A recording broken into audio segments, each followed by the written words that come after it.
Hi dears, welcome back to Shikascafe. അപ്പോൾ ഇന്നത്തെ recipe നമുക്ക് ഗോതമ്പ് പൊടി കൊണ്ട് ഈസി ആയിട്ട് ഉണ്ടാക്കി എടുക്കാൻ പറ്റുന്ന ഒരു പൊറാട്ട റെസിപ്പിയാണ്. അപ്പോൾ ഈ ഒരു പൊറാട്ട ഉണ്ടാക്കി എടുക്കാൻ വേണ്ടിയിട്ട് നമ്മൾ മാവ് കുഴച്ചെടുക്കാനും പരത്താനൊന്നും നിൽക്കണ്ട. ഈ ഒരു മാവ് നമ്മൾ കലക്കി ഒഴിച്ചിട്ടാണ് ട്ടോ ഉണ്ടാക്കി എടുക്കുന്നത്. നല്ല ടേസ്റ്റോട് കൂടി തന്നെ ഈസി ആയിട്ട് നമുക്ക് ഈ ഒരു പൊറാട്ട ഉണ്ടാക്കി എടുക്കാം. നല്ല സോഫ്റ്റ് ആയിട്ടുള്ള പൊറാട്ടയാണ്. നമുക്ക് ചായൻ്റെ കൂടെ കഴിക്കാനൊക്കെ നല്ല ടേസ്റ്റാണ് ഈ ഒരു പൊറാട്ട. പ്രത്യേകിച്ച് കറികളൊന്നും ഇല്ലെങ്കിലും ചായൻ്റെ കൂടെ കഴിക്കാൻ നല്ല ടേസ്റ്റാണ്.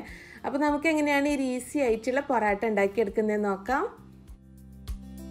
അപ്പോൾ ഈ ഒരു പൊറാട്ട ഉണ്ടാക്കി എടുക്കാൻ വേണ്ടിയിട്ട് ഞാൻ ഗോതമ്പ് പൊടിയാണ് എടുത്തിട്ടുള്ളത്. അപ്പോൾ നിങ്ങൾക്കിത് മൈദ വെച്ചിട്ട് വേണമെങ്കിൽ ഉണ്ടാക്കിയെടുക്കാം. അപ്പോൾ ഞാനിപ്പോൾ എടുത്തിട്ടുള്ളത് 2 കപ്പ് ഗോതമ്പ് പൊടിയാണ്. അപ്പോൾ 250 ml കപ്പിന് 2 കപ്പ് ഗോതമ്പ് പൊടിയായിട്ട് എടുത്തിട്ടുള്ളത്. അപ്പോൾ ഇതൊരു ബൗളിലേക്ക് ഇട്ട് കൊടുക്കുകയാണ്. ഇനി നമ്മൾ പൊടി എടുത്ത അതേ കപ്പിന് തന്നെ നമുക്കിതിലേക്ക് വെള്ളം ഒഴിച്ചു കൊടുക്കാം. അപ്പോൾ അത് ഞാൻ 1 കപ്പ് വെള്ളമായിട്ട് ഒഴിച്ചു കൊടുക്കുന്നത്. പിന്നെ ഒരു 1/2 കപ്പ് വെള്ളം കൂടെ ഒഴിച്ചു കൊടുക്കുന്നുണ്ട്. എന്നിട്ട് അത് നന്നായിട്ടൊന്ന് മിക്സ് ചെയ്തെടുക്കണം. അപ്പോൾ നമ്മൾ ആദ്യം തന്നെ ഒരുപാട് വെള്ളം ഒഴിച്ചു കൊടുക്കരുത്. ആദ്യം തന്നെ നമ്മൾ ഒരുപാട് വെള്ളം ഒഴിച്ചു കൊടുത്താൽ ഈ മാവ് ലൂസായി കഴിഞ്ഞാൽ നമുക്ക് ഇതുപോലെ കറക്റ്റായിട്ട് പൊറാട്ട കിട്ടൂല. അപ്പോൾ ഞാനിപ്പോൾ ഇതാ മിക്സ് ചെയ്തെടുത്തിട്ടുണ്ട്. അപ്പോൾ ഇതിൽ കുറച്ച് വെള്ളം കുറവാണ് കേട്ടോ. അപ്പോൾ ഞാൻ ബാക്കിയുള്ള 1/2 കപ്പ് വെള്ളം കൂടെ ഒഴിച്ചു കൊടുത്തിട്ട് ഒന്നും കൂടെ മിക്സ് ചെയ്തെടുക്കുകയാണ്. അപ്പോൾ നമ്മളിത് കട്ടയില്ലാതെ നന്നായിട്ട് മിക്സ് ചെയ്തെടുക്കണം. അപ്പോൾ നിങ്ങൾക്കിത് വേണമെന്നുണ്ടെങ്കിൽ മിക്സിയിൽ ഇട്ടിട്ട് നന്നായിട്ടൊന്ന് അടിച്ചെടുത്താലും മതി കേട്ടോ. അപ്പോൾ ഞാനിപ്പോൾ ഈ ഒരു മാവ് മിക്സ് ചെയ്തെടുത്തിട്ടുണ്ട്. അപ്പോൾ ഇത് കുറച്ച് തിക്കായിട്ടാണ് ഇരിക്കുന്നത്. അപ്പോൾ നമുക്കിത് ഒന്നും കൂടെ ഒന്ന് ലൂസാക്കി എടുക്കണം. അപ്പോൾ ഞാനിതിലേക്ക് ഒരു 1/2 കപ്പ് വെള്ളം കൂടെ ഒഴിച്ചു കൊടുക്കുകയാണ്. എന്നിട്ട് നന്നായിട്ടൊന്ന് മിക്സ് ചെയ്തെടുക്കാം. അപ്പോൾ നമുക്ക് ഈ ഒരു മാവിൻ്റെ കൺസിസ്റ്റൻസി എന്ന് പറയുന്നത് നമ്മളൊരു ദോശമാവിൻ്റെ ഒക്കെ ഒരു പരുവാട്ട നമുക്ക് വേണ്ടത്. ഈ ഒരു മാവ് മിക്സ് ചെയ്തെടുത്തിട്ടുണ്ട്. അപ്പോൾ നമ്മളിത് കട്ടയില്ലാതെ നന്നായിട്ടൊന്ന് മിക്സ് ചെയ്തെടുക്കണം കേട്ടോ. അപ്പോൾ നമ്മുടെ മാവിൻ്റെ പരുവെന്ന് പറയുന്നത് ഇതാണ്, ദോശമാവിൻ്റെ ഒക്കെ ഒരു പരുവത്തിലാട്ടോ നമുക്ക് ഈ ഒരു ബാറ്റർ വേണ്ടത്. ഇനി നമുക്കിതിലേക്ക് പാകത്തിനുള്ള ഉപ്പ് ചേർത്ത് കൊടുക്കാം. പിന്നെ ഇതിലേക്ക് 1 ടീസ്പൂണ് പഞ്ചസാരയായിട്ട് ചേർത്ത് കൊടുക്കുന്നത്. ഇനി മാവിലേക്ക് 1 ടേബിൾ സ്പൂൺ ബട്ടർ ചേർത്ത് കൊടുക്കുകയാണ്. അപ്പോൾ ബട്ടറിന് പകരം നിങ്ങൾക്ക് വേണമെന്നുണ്ടെങ്കിൽ നെയ്യ് ചേർത്ത് കൊടുക്കാം, അല്ലെങ്കിൽ സൺഫ്ലവർ ഓയിൽ ഏത് വേണമെങ്കിലും ചേർത്ത് കൊടുക്കാം കേട്ടോ. അപ്പോൾ ഞാനിപ്പോൾ ബട്ടർ ഒന്ന് മെൽറ്റ് ചെയ്തെടുത്തിട്ടുണ്ട്. അപ്പോൾ 1 ടേബിൾ സ്പൂൺ ബട്ടറും കൂടെ ഒഴിച്ചു കൊടുക്കുകയാണ്. ഇനി ഇതിലേക്ക് വെളുത്തുള്ളി ചെറുതാക്കി അരിഞ്ഞതാട്ടോ ചേർത്ത് കൊടുക്കുന്നത്. 1 ടീസ്പൂണാണ് എടുത്തിട്ടുള്ളത്. അപ്പോൾ അതും കൂടെ ചേർത്ത് കൊടുക്കുകയാണ്. പിന്നെ നമുക്കിതിലേക്ക് വേണ്ടത് കുറച്ച് മല്ലിയില അരിഞ്ഞതും പുതിനയില അരിഞ്ഞതും. അപ്പോൾ ഞാനൊരു 2 ടേബിൾ സ്പൂൺ വീതമായിട്ട് എടുത്തിട്ടുള്ളത്. അപ്പോൾ ഈ ഒരു പുതിനയിലയും മല്ലിയിലൊക്കെ വരുമ്പോൾ നല്ലൊരു ഫ്ലേവറാണ് ഈ ഒരു പൊറാട്ടയ്ക്ക്. അപ്പോൾ അതും കൂടെ ഇട്ട് കൊടുക്കുകയാണ്. ഇനി ഇതെല്ലാതും കൂടെ നന്നായിട്ട് ഒന്നും കൂടെ ഒന്ന് മിക്സ് ചെയ്തെടുക്കുക കേട്ടോ. അപ്പോൾ നിങ്ങളിത് മിക്സ് ചെയ്ത ശേഷം ഇതിൽ ഉപ്പിൻ്റെ ടേസ്റ്റ് ഒന്ന് നോക്കണം കേട്ടോ. അപ്പോൾ ഉപ്പ് കറക്റ്റ് ആകുമ്പോഴുള്ളൂ ഈ ഒരു പറാത്ത നല്ല ടേസ്റ്റ് ഉണ്ടാവുക.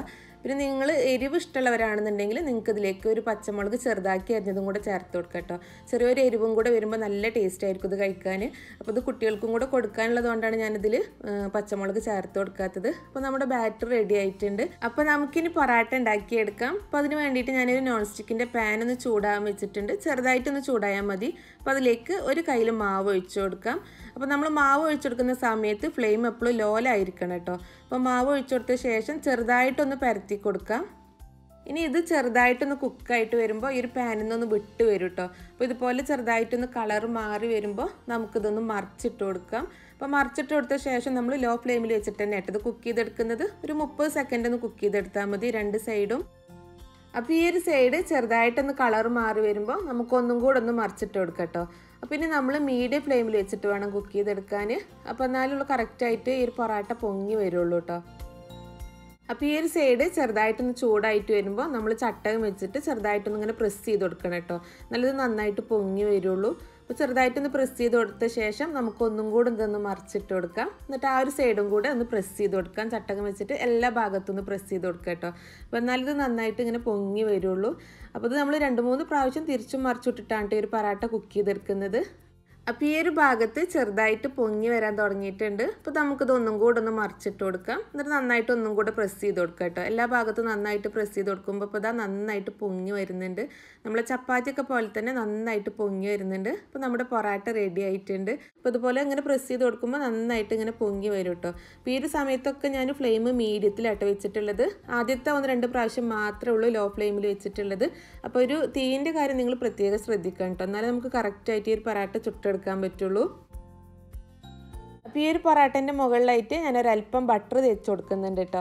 അപ്പോൾ അതൊക്കെ നിങ്ങളുടെ ഇഷ്ടത്തിനനുസരിച്ച് ചേർത്ത് കൊടുക്കാം. ബട്ടറോ നെയ്യോ സൺഫ്ലവർ ഓയിലോ നിങ്ങൾക്ക് ഇഷ്ടമുള്ള ഏത് വേണമെങ്കിലും ഇതിൻ്റെ മുകളിൽ തേച്ച് കൊടുക്കാം കേട്ടോ. അപ്പോൾ നമ്മുടെ പൊറാട്ട റെഡി ആയിട്ടുണ്ട്. അപ്പോൾ ഇതുപോലെ തന്നെ നമുക്ക് ബാക്കിയുള്ളതും ചുട്ടെടുക്കാം. അപ്പോൾ നമ്മൾ അടുത്തതായിട്ട് ബാറ്റർ ഒഴിച്ചെടുക്കുന്നതിന് മുമ്പ് ചട്ടി ജസ്റ്റ് ഒന്ന് തുടച്ചെടുക്കണം കേട്ടോ. അപ്പോൾ ടിഷ്യൂ വെച്ചോ അല്ലെങ്കിൽ എന്തെങ്കിലും തുണി വെച്ചോ ജസ്റ്റ് ഒന്ന് തുടച്ചെടുത്ത ശേഷം നമുക്ക് മാവ് ഒഴിച്ചു കൊടുക്കാം. അപ്പോൾ നമ്മൾ ഈ ഒരു പൊറാട്ട ഉണ്ടാക്കുമ്പോൾ പ്രത്യേകം ശ്രദ്ധിക്കേണ്ട കാര്യം, നമ്മൾ മാവ് ഒഴിച്ചു കൊടുക്കുന്ന സമയത്ത് ഫ്ലെയിം എപ്പോഴും ലോയിലായിരിക്കണം. അല്ലെങ്കിൽ നമ്മൾ മാവ് ഒഴിച്ചു കൊടുത്ത ശേഷം നമ്മളിപ്പോൾ ചട്ടി നന്നായിട്ട് ചൂടായിട്ടുണ്ടെന്നുണ്ടെങ്കിൽ ഇതിൽ ഹോൾസ് വീഴും. ഹോൾസ് വീണ് കഴിഞ്ഞാൽ നമുക്കിതുപോലെ പൊറാട്ട ആയിട്ട് ഇതുപോലെ പൊങ്ങി വരില്ല. അപ്പോൾ അഥവാ നിങ്ങൾ ഒഴിക്കുന്ന സമയത്ത് ചൂട് കൂടിയിട്ടുണ്ടെന്നുണ്ടെങ്കിൽ ഹോൾസ് വീണിട്ടുണ്ടെങ്കിൽ അതിന് മുകളിൽ അല്പം കൂടെ ബാറ്റർ ഒഴിച്ചു കൊടുത്തിട്ട് ഒന്ന് സ്പ്രെഡ് ചെയ്ത് കൊടുത്താൽ മതി. അപ്പോൾ ഇതുപോലെ തന്നെ ബാക്കിയുള്ള പൊറാട്ട ഒക്കെ ഞാൻ ചുട്ടെടുത്തിട്ടുണ്ട്. അപ്പോൾ നമുക്ക് ബ്രേക്ക്ഫാസ്റ്റിനും ഡിന്നറിനൊക്കെ ഈസി ആയിട്ട് ഉണ്ടാക്കിയെടുക്കാൻ പറ്റുന്ന ഒരു പൊറാട്ടയാണ് ഇത്. നല്ല ടേസ്റ്റാണ് ഇത്. ചൂട് ചായൻ്റെ കൂടെ കഴിക്കാൻ നല്ല പുതിനേൻ്റെയും മല്ലിയിലിൻ്റെ ഒക്കെ ഫ്ലേവർ വന്നിട്ട് നല്ല ടേസ്റ്റാണ് ഇത് കഴിക്കാൻ. തണുത്ത് കഴിയുമ്പോൾ കറി കൂട്ടി കഴിക്കാനായിട്ടോ കുറച്ചും കൂടെ ടേസ്റ്റ് ഉള്ളത്. അപ്പോൾ ഞാൻ നേരത്തെ പറഞ്ഞ പോലെ എരിവ് ഇഷ്ടമുള്ളവരാണെന്നുണ്ടെങ്കിൽ കുറച്ച് പച്ചമുളക് അരിഞ്ഞതും കൂടെ ചേർത്ത് കൊടുക്കുകയാണെന്നുണ്ടെങ്കിൽ നല്ല അടിപൊളിയാവും. അപ്പോൾ എന്തായാലും ഈ റെസിപ്പി നിങ്ങളെല്ലാവരും ഒന്ന് ട്രൈ ചെയ്ത് നോക്കുക. ട്രൈ ചെയ്ത് നോക്കുന്ന സമയത്ത് നിങ്ങൾക്ക് എന്തെങ്കിലും ഡൗട്ട് ഉണ്ടെന്നുണ്ടെങ്കിൽ കമൻറ്റിലൂടെ ചോദിക്കാവുന്നതാണ്. അപ്പോൾ അതിനുള്ള റിപ്ലൈ തരാം കേട്ടോ. അപ്പോൾ നിങ്ങൾക്ക് ഈ റെസിപ്പി ഇഷ്ടമായിട്ടുണ്ടെന്നുണ്ടെങ്കിൽ വീഡിയോ ലൈക്ക് ചെയ്യാനും ഷെയർ ചെയ്യാനും അതുപോലെ ചാനൽ ഇതുവരെ സബ്സ്ക്രൈബ് ചെയ്യാതെ കാണുന്നവരാണെന്നുണ്ടെങ്കിൽ സബ്സ്ക്രൈബ് ചെയ്യാനും മറക്കരുത്. അപ്പോൾ അടുത്ത നല്ലൊരു വീഡിയോ ആയിട്ട് നമുക്ക് വീണ്ടും കാണാം. താങ്ക്